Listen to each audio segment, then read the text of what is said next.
Go live now to Michael Shore, who joins us from Michigan. He is our senior national correspondent for an update on the primaries. Michael, a big question now, is it all over for Bernie Sanders? Big losses last night. Does he have a path to the nomination? You know, Jeff, first of all, I should say it's nice to be back on Daily Dose. I think that he does not have a path. It looks very difficult if he were to. Of course, all of the delegates have not yet been apportioned, and they also haven't been won. There are states ahead on the calendar, but it doesn't seem like Bernie Sanders is going to be able to turn anything into victories. I'm here in Detroit yesterday, and I'm in Michigan. Of course, I've been here for the last few days.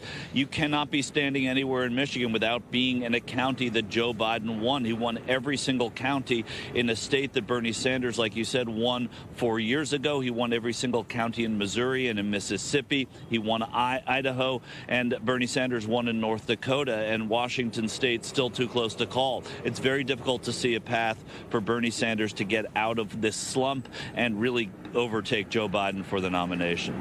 Michael, where did it go wrong this time around for Bernie Sanders where you are? I mean, 4 years ago, he had a resounding victory, cemented his status as a viable candidate. Which constituencies did he lose this time around?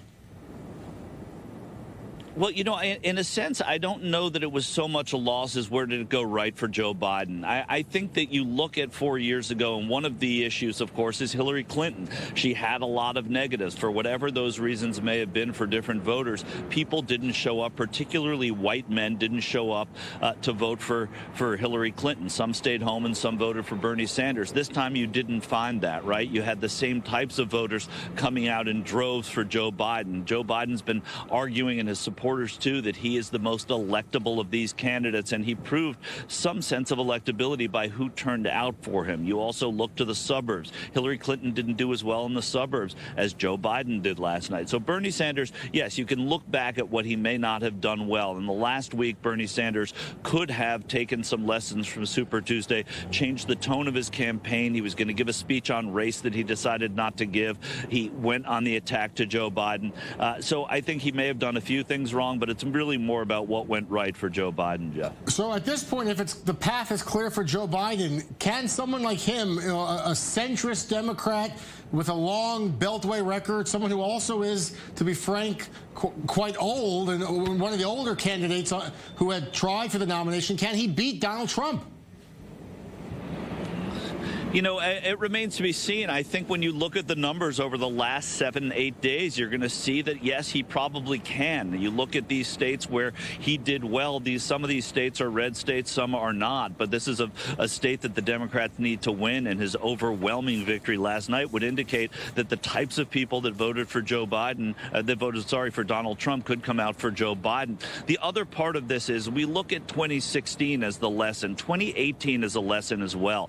That's where the Democrats recaptured the House, won some Senate seats. You look at where they got those voters, those suburban voters, suburban women. Those don't seem to be voters who are going to be going back to Donald Trump, at least according to exit polls. So, yes, Joe Biden has pushed electability, and last night voters in these states at least think that he is the most electable. And whether or not we know, that of course is going to change. You talk about age, you talk about, mental acuity, which others are talking about now. So there's going to be some ugly talk aimed at Joe Biden. They're going to try and break him down, but Joe Biden seems to think that he's going to be okay, and his supporters and Democrats think that that's going to work for him. And one last point, too, is, they're going to be labeling him. You called him a centrist. A lot of people would like to think that, but the other side is going to be labeling him as a progressive, as a socialist even. That's going to be tough for Joe Biden, but he'll learn to deal with it. Jeff? All right, Michael Shore live for us in Detroit this morning. Thank you so much, Michael.